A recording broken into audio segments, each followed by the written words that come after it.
A paz do Senhor a você, querida família. Outra vez vamos estar juntos meditando na bendita palavra de Deus. Para tanto, vamos estar lendo um texto bíblico em Ezequiel, capítulo 15, versículos 2 a 5. Filho do homem, que mais é o pau da videira que qualquer outro, ou sarmento que está entre as árvores do bosque? Toma-se dele madeira para fazer alguma obra? Ou toma-se dele alguma estaca para se pendurar algum traste? Eis que é lançado no fogo para ser consumido. Ambas as suas extremidades consome o fogo, e o meio dele fica também queimado. Serviria, pois, para alguma obra? Ora, se estando inteiro não servia para obra alguma, quanto menos sendo consumido no fogo, quanto menos sendo queimado, se faria dele qualquer obra? Queridos, outra vez a minha gratidão a todos que diariamente aqui estão com a gente nesse canal. E diariamente nós temos um assunto que nós meditamos aqui todas as manhãs, 5 da manhã, nós temos colocado um conteúdo, né? Lançado um conteúdo aqui no nosso canal. Ao meio-dia também nós temos um outro conteúdo, um vídeo mais curto, short, para que cada manhã você possa começar meditando na bendita palavra de Deus. Essa nossa ideia foi exatamente aproveitar aquele período em que estamos nos preparando para a tarefa do dia seguinte. Dentro de casa ainda, nesse período, você pode estar ouvindo a meditação e já ir para o trabalho, para a escola, para a viagem, para as suas atividades, com a meditação da palavra de Deus. A você que já se inscreveu, muito obrigado. Tem compartilhado, deixado o seu like. E você que ainda não fez, está chegando agora por aqui, faça isso também. Se inscreva, deixe o seu like, compartilhe o vídeo. Isso vai ajudar muito para que nós possamos chegar a outras pessoas depois de nós. Muito bem. Os que estão me acompanhando diariamente sabem que nós estamos falando do discipulado cristão. Nós passamos por várias etapas do discipulado cristão, começando lá do início, quando o discípulo de Cristo aceita Jesus ou o novo crente chega na igreja, e nós estamos etapa por etapa. E nesse momento nós estamos falando sobre a frutificação do crente. Essa é a etapa que nós estamos tratando, é aquele período em que o crente agora começa a frutificar. E no dia de ontem, nós falamos e terminamos a nossa meditação, nosso vídeo, falando que as varas de uma videira têm como função dar frutos. Não é? Isso mesmo, dar fruto. No texto que nós acabamos de ler, em Ezequiel capítulo 15, 2 a 5, nós encontramos aqui nós podemos dizer, uma analogia feita por Deus, por meio de Ezequiel, em relação aos filhos de Israel. Porque Israel não era aquele povo que tinha correspondido com a vontade divina, logo não tinha produzido os frutos esperados pelo Senhor, e o Senhor fez aquela analogia, tipo de pergunta, perguntando a Israel ou a Ezequiel o seguinte: o que se aproveita da vinha ou do pé da uva depois que se tira o seu fruto? Aproveita-se alguma coisa? Usa a sua madeira para se fazer alguma coisa? E o próprio Deus disse que não tem condição, porque depois que se tira a uva, todo aquilo que ficou é inútil, não tem validade nenhuma, não é como uma outra árvore, não é como o pinheiro, por exemplo, como o cedro, que naquele tempo já era usado bastante para fazer móveis, casas e etc.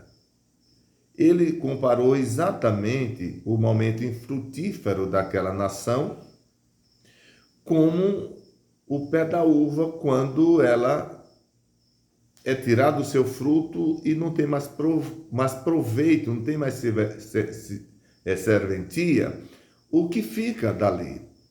Então ele pergunta aos filhos de Israel: se não tem o fruto, para que serve de fato o restante da uva? É uma pergunta interessante. E como nós terminamos o vídeo de ontem dizendo que nós fomos colocados, ou os galhos são colocados, nasce no caule, exatamente para dar fruto, nós vemos aqui no texto lido que quando não aparece o fruto, não serve para mais nada o pé da uva. E nós continuamos falando o seguinte, sobre as varas, sobre os ramos. As varas de uma videira não têm vida em si mesmas, nem são suficientes em si mesmas. Todas dependem do tronco. Lembre que nós estamos falando do momento da frutificação, quando o crente precisa frutificar. E é comparado aqui a uma videira que tem os seus galhos, que tem os seus ramos, ou que tem as suas varas. São linguagens que a Bíblia usa para falar da árvore nas suas dimensões, para a direita, para a esquerda, enfim, em volta da árvore. E nós acabamos de ler aqui que as varas de uma videira não têm vida em si mesmas, nem são suficientes em si mesmas, todas dependem do tronco. Nós já frisamos isso aqui em outros momentos. E todos nós sabemos que isso é uma verdade muito fácil de ser compreendida. Porque o que acontece quando um galho, uma vara, um ramo é tirado do tronco, que é o caule principal que tem as raízes na terra? Ela vai morrer. Ainda que ela esteja cheia de frutos, vai morrer ela e os frutos que estão nela. Porque a vida dela depende do tronco.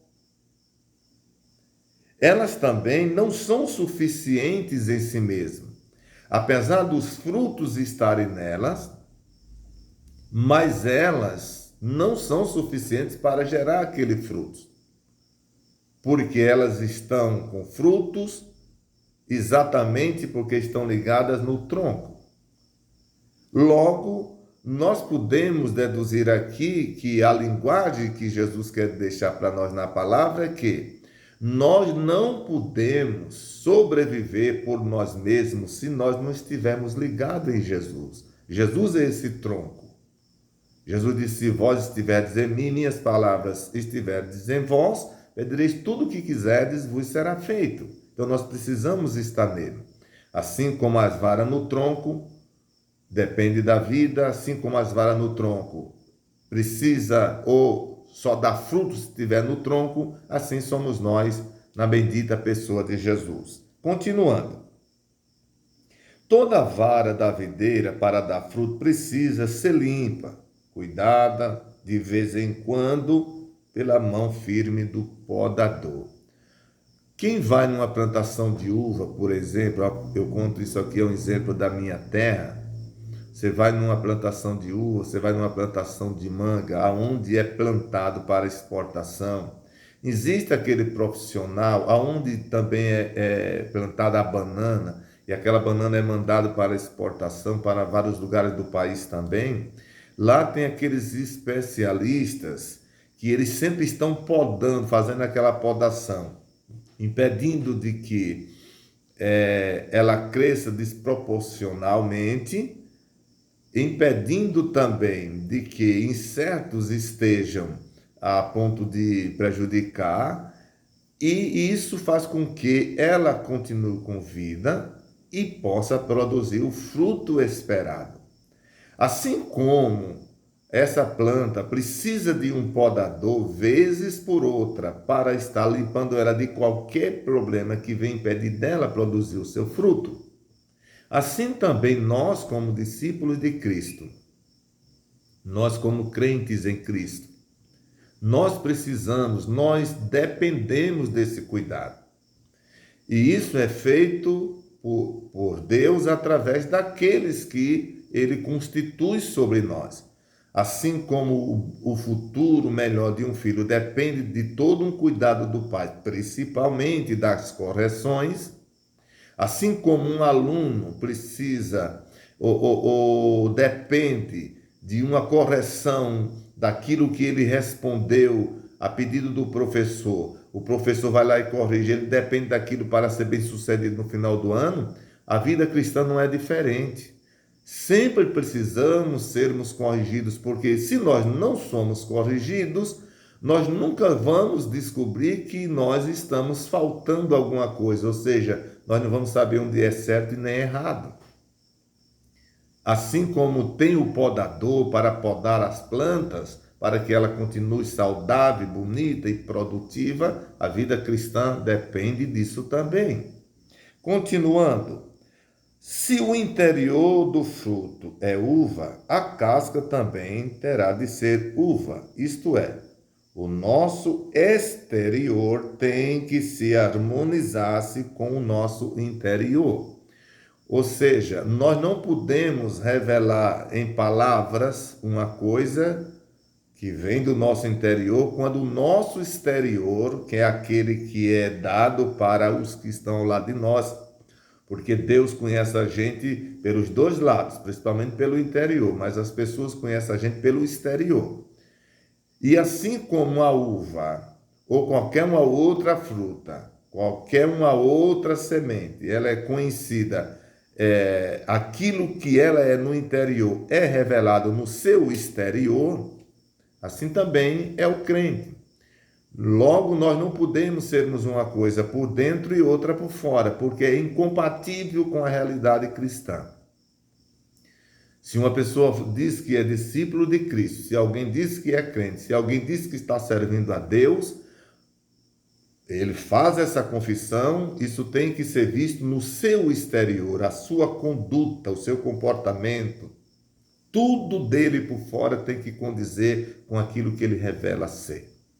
Então, aqui nós estamos terminando a nossa meditação nesse dia, neste vídeo, sobre a frutificação do crente.